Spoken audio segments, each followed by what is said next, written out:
Hey guys, it's Bailey from Making Up the Midwest, and this is going to be a quick review of the brand new Almay Shadow Softies. They say these are eyeshadows, but in reality the texture is somewhere in between a cream and mousse eyeshadow. They don't have the same kind of give that a mousse like the Dream Bouncy blush has, but they aren't quite creamy like a color tattoo. They're somewhere right in between. This line contains a great mix of textures from shimmers to metallics to cream shades, all of which I grabbed a sampling from to see just how each one performed. In all the advertisements I've seen for these, they promise big, bold color, and I have to say, unfortunately, when I actually wear them, that's not the case. They swatched beautifully, but then when I actually applied them, they sheared out. They weren't super buildable, although I was able to get a little more pigmentation once I layered it on a few times.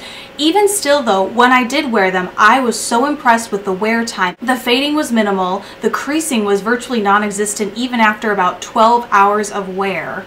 The only issue was, again, just the fact that these didn't apply very boldly to begin with.